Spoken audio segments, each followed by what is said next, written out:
Estamos de volta com o Frente a Frente, hoje com a presença de Zaqueu Caingangue, primeiro índio doutorando do Rio Grande do Sul e presidente da Federação das Organizações Indígenas do Estado.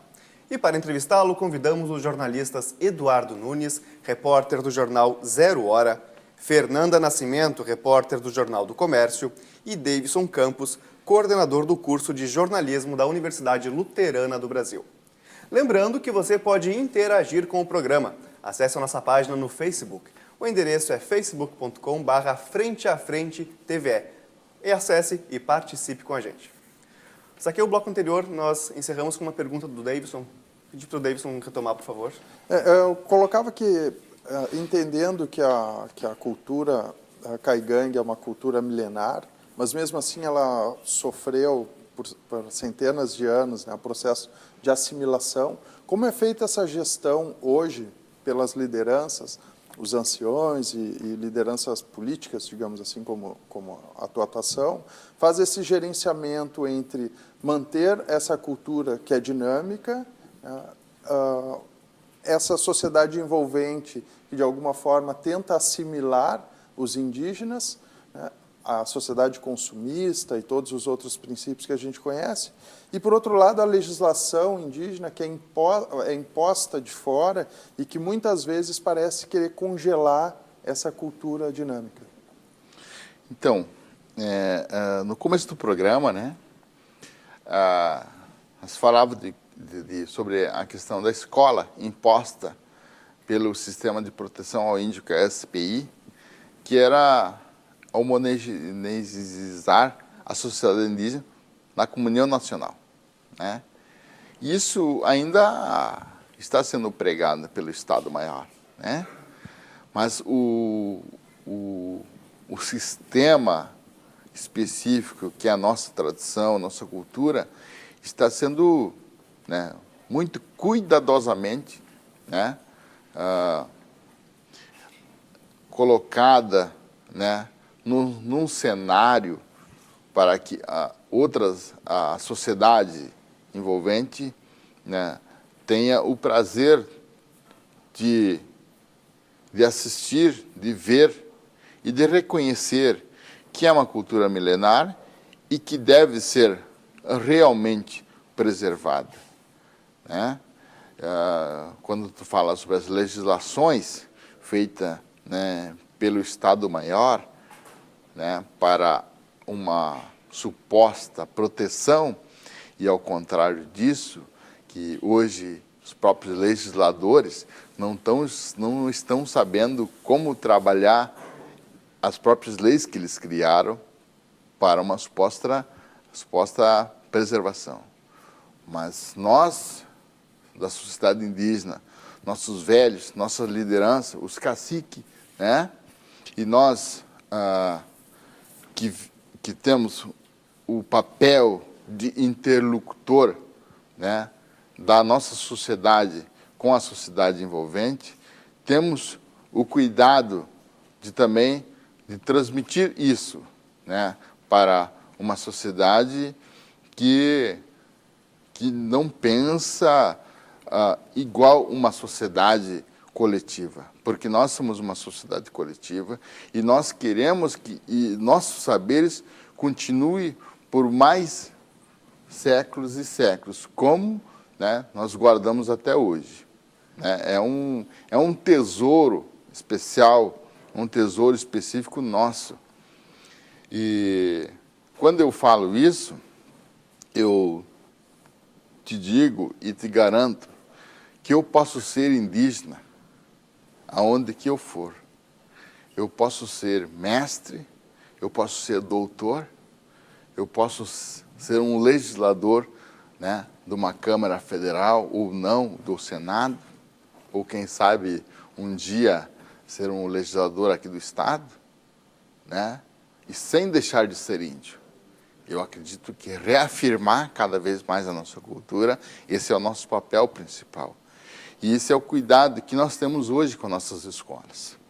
As nossas escolas indígenas, né, estão com seus regimentos escolares produzidos pelos professores indígenas, em conjunto pelos os velhos com as mães dos alunos, com os pais dos alunos, com as lideranças locais, para pensar até um sistema econômico próprio na nossa comunidade, de sustentabilidade.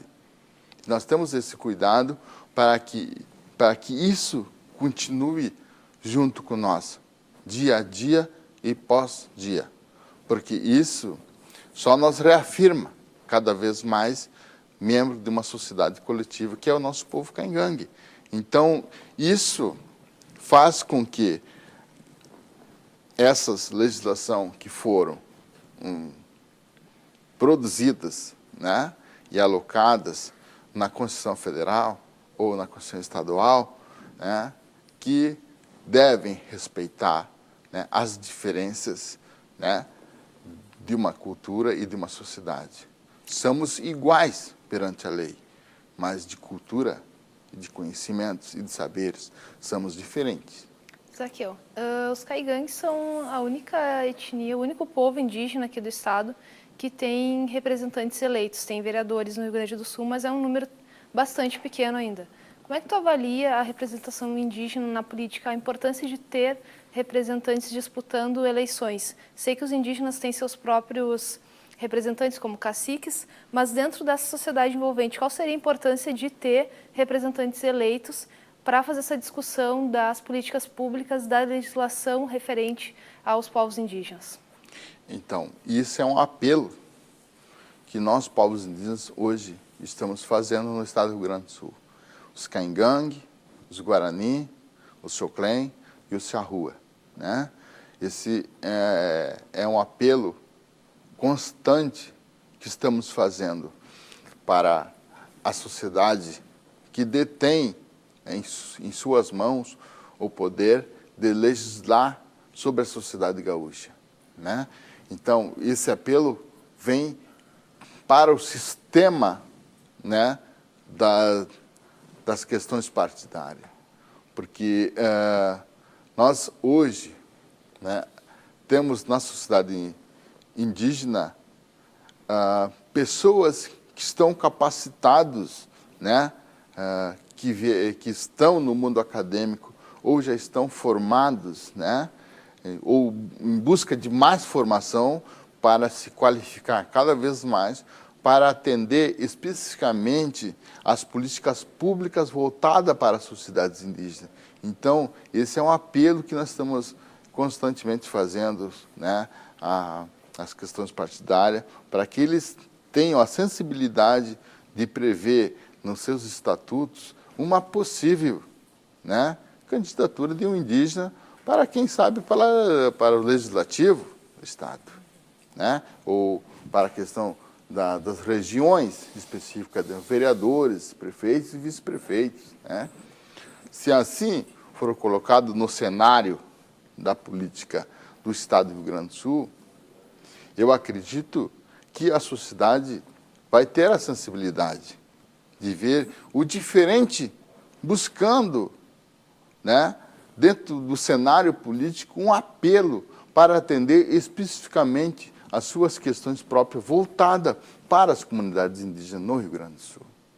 E como é que tem sido a relação dos indígenas com os partidos políticos? Essa é uma questão importante, voltando à questão negra, né, de alguma forma o movimento social acabou, negro, eu tenho defendido isso, pelo menos tenho falado bastante sobre isso, acabou cooptando integrantes do movimento social negro e com isso eles passaram a atuar mais a partir dos princípios partidários, efetivamente, do que em função das demandas sociais da população negra. Como é que é essa relação entre os indígenas e os partidos políticos?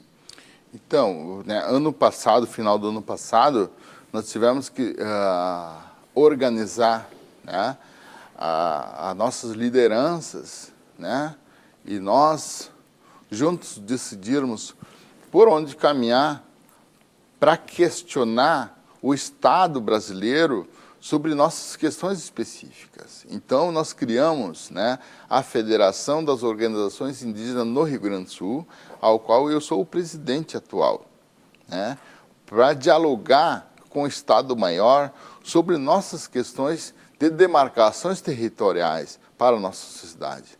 Porque se não tiver alguém no Legislativo, ou quem sabe na Câmara Federal, que seja especificamente indígena, comprometido com a causa indígena, essas questões não serão atendidas. Então nós temos que, aos poucos, se apropriando, se familiarizando com a situação das questões de poder legislativo e executivo, para, aos poucos, se inserindo essas questões específicas para poder atender nossas questões. Porque se nós não, especificamente, levantar o nosso arco e flecha ou a nossa lança em punho, né, o pessoal que está no legislativo ou no executivo vão ficar de braços cruzados, porque não temos ninguém da sociedade indígena lá dentro para defender nossas questões. Então, esse é um apelo que nós estamos fazendo, né, para que sejam atendidas nossas reivindicações a partir do movimento que nós estamos fazendo, um movimento coletivo, né, para atender nossas questões específicas. Zaqueu, trazendo a discussão do Dia do Índio, que foi agora dia 19, eu lembro, eu fui alfabetizado em 88 e a gente, nas séries iniciais, sempre todo Dia do Índio fazia cocar, fazia arco e flecha. A gente tinha aquela imagem romântica, pintava um quadro romântico da vida dos índios, e acredito que continua assim nas escolas hoje. E aí depois essas crianças crescem e ajudam a compor uma sociedade que está extinguindo os animais que os índios costumavam caçar, que está poluindo os rios onde os índios pescavam e bebiam e usavam. Então, funciona esse Dia do Índio? Que tipo de ação deveria ser feita, na sua visão, para que o Dia do Índio não seja só uma questão românticazinha de lembrar, para que seja efetivamente um dia que ajude os povos indígenas? O estereotipo, né, ele ainda está visualizado, né, na nossa visão oculta, né? Isso está, né, ocultado na nossa mente. Por quê? Né? Porque isso faz com que pensar em falar em indígena, índio, é pensar na Amazônia, né? Para a sociedade gaúcha, índio só tem na Amazônia, né? E a sociedade gaúcha tem que saber que existem os indígenas aqui no Rio Grande do Sul. Os Caingangue, os Guarani, né? Os Charrua, os Xoclém, existem no Rio Grande do Sul, né?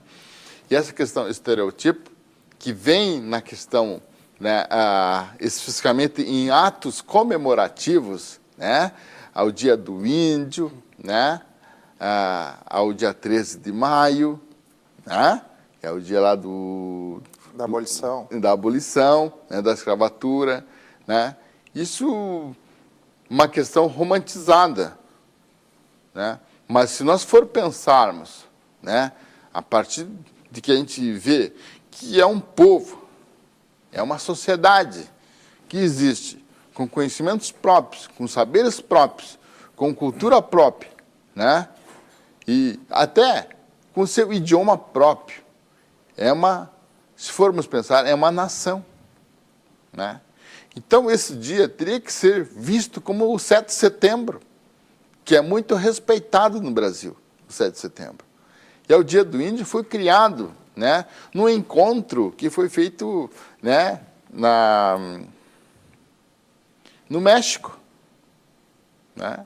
Escolheram lá o tal dia 19, o Dia do Índio, que para nós, né, nós comemoramos esse dia, mas o nosso dia de comemorar mesmo, o coletivo indígena, é em agosto, mês de agosto, quando, a partir do dia 6 de agosto, começa a aflorar todos os tipos de plantas nativas, onde nossas comidas típicas, as folhas, as raízes, né, começam a aflorar. Então, essa época é época de comemoração, época de festa, de fartura. Então, esse para nós é o começo da Semana dos Povos Indígenas.